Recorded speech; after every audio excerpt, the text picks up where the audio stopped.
আমি যে রাজস্থানের দিকে থাই সেই দিকে সকালের দৃশ্যটা তোমাকে দেখাচ্ছি। ওই দেখো, ওই দেখো একটা ময়ূর ছাদে বসে রয়েছে, দেখছো? এই একটা ময়ূর ছাদে বসে রয়েছে, ঠিক আছে। আর ওই যে কটা কুকুর খেলতেছে, ওই দেখো কটা কুকুর, দেখছো? আজকে ছাদের অবস্থা এই আমাকে মাইলে শুয়ে রয়েছে মাংস খাইয়ে, যে কোন সময় ট্যাঙ্ক হবে।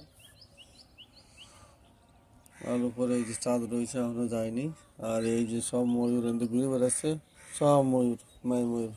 এই যে দুটো কথা করছে যে আমি এনতে কনতে সরবো।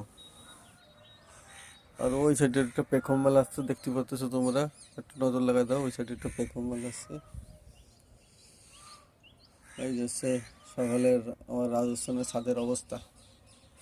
এইদিকে সব ছাদগুলো বোধহয় মিলিয়ে থাকে, মানে একজনে যদি গাড়ি মারতে যাও আরেকজনের ছাদের উপর দিয়ে চলে যেতে পারো, চুরি যদি পারো আর চুরি ওরে পলাই যাওয়ার সুযোগ আছে, একদিকে তার একদিকে চলে যাবে।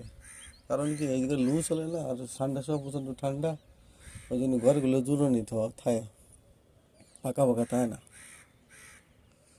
বুঝছো? সকালের অবস্থা।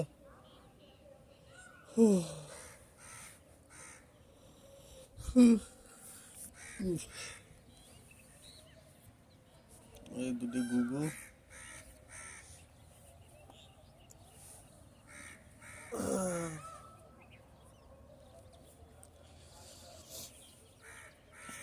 এই দুটি দুটি গুগু কি কয় আমাকে যে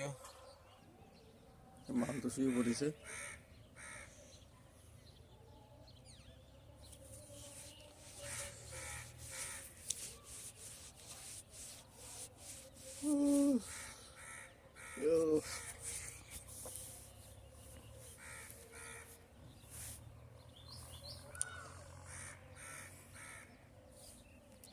ও একটা ময়ূর আসতেছে, আর ওই কুকুরের দিকে ওটা খেলতেছে। আর এই যে দুটো ময়ূর বই দাঁড়ায় এসে দেখেছো? আর এই দুটিও, এই দুটো কি আরে, এই দুটো এইদিকে তো দাঁড়ায় রয়েছে। এ কথা কথা মতো কথা যে কোন সময় নিয়ে আনিয়ে পারবে, বুঝছো? এই হচ্ছে ব্যাপার।